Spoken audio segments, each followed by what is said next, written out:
Every time a license gets renewed, they have to apply the same standards to everybody. And one of those standards is employment practices. If Disney has... I mean, it's a good question. Why aren't they applying this standard across the board? Well, when they get their license renewed, they will. Well, hold on. But if Disney has nothing to hide about their employment practices, no, Disney's licenses are not up for renewal.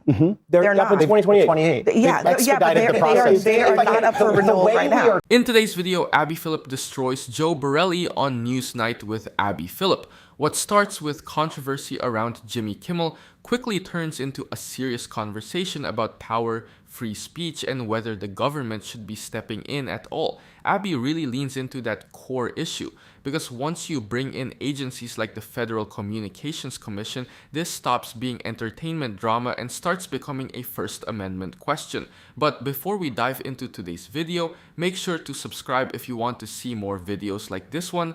They feel like they've seen this movie before and they think these threats are empty or likely to fail. Yeah, well, the initial inquiries were sent in March. They were just reported today, and it is the FCC's job to see what's happening on the airwaves. I just think from ABC's vantage point, it's extremely inconsistent. They've had no issue firing Roseanne Barr in 2 seconds. She tried to apologize. They said no way. They fired Chris Harrison from The Bachelor because he said, should we fire somebody and get rid of her for going to a party when she was a teen?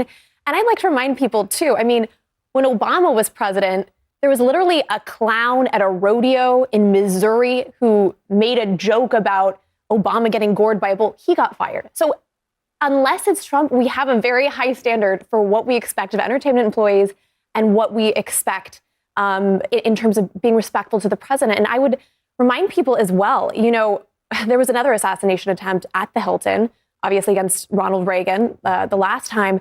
And after that incident, the country was so shaken. Johnny Carson, who was a Democrat, decided to postpone the Oscars because he thought it would be inappropriate to be celebrating and cheering when there was such an act of political violence. And you juxtapose that with Jimmy Kimmel, who continues to double down and ridicule and make fun of Melania.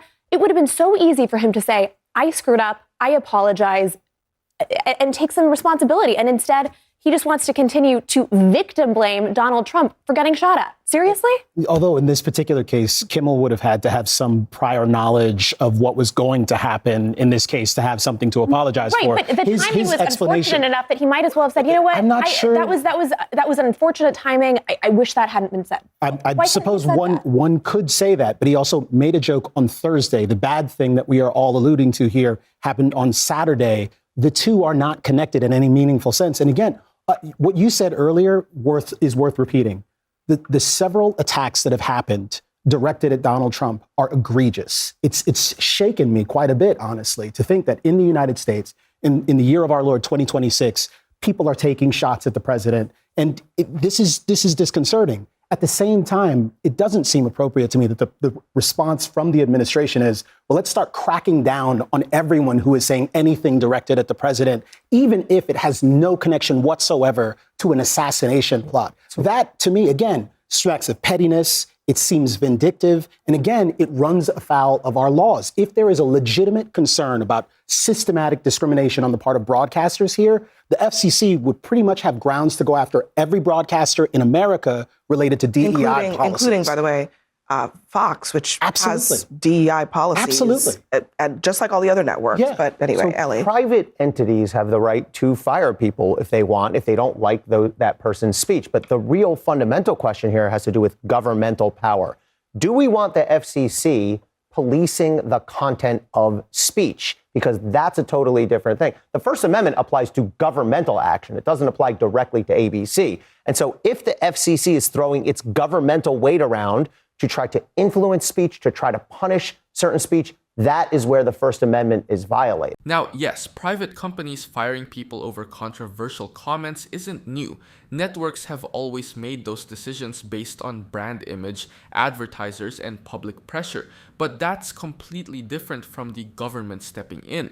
The First Amendment isn't about protecting you from your employer, it's about protecting you from the government. That distinction matters a lot. And historically, when the government does start leaning on media companies, it's a slippery slope. There's even a term for it, jawboning, where officials don't pass laws but use pressure and threats to influence speech.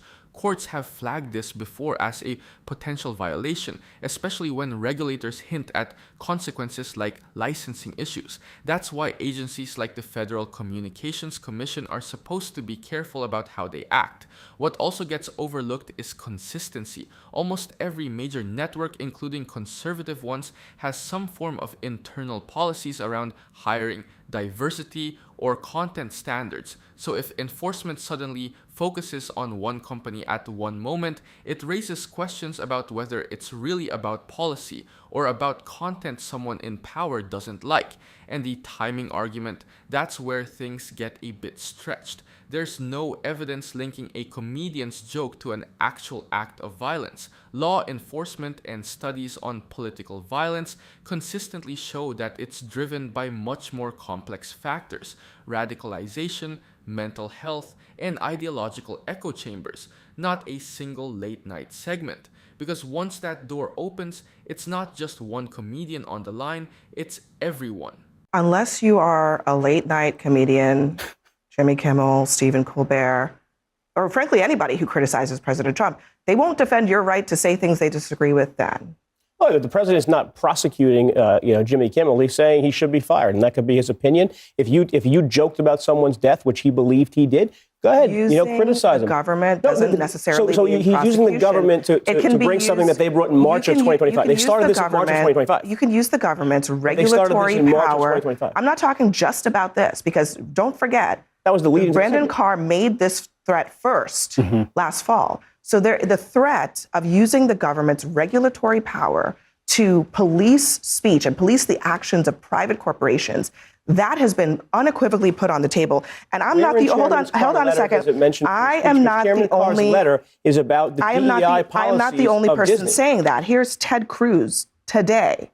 He says, "It is not the government's job to censor. I do not believe the FCC should operate as the speech police."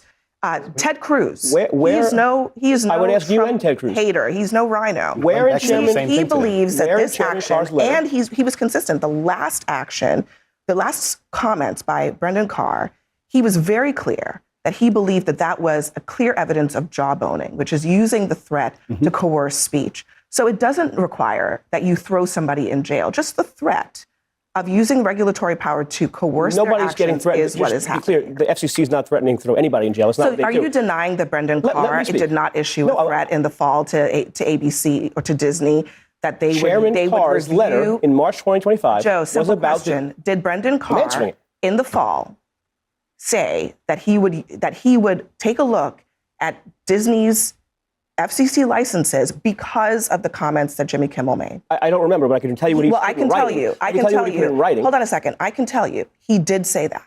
So given that he said that, do you acknowledge that that's him using his power as a government entity to try to coerce the actions of a private company? You are trying to stretch something that is on paper that you can read with your own eyes and see. The chairman's letter involves Disney's DEI policies, which the FCC has been regulating equal employment practices since something like 1968 or 1969.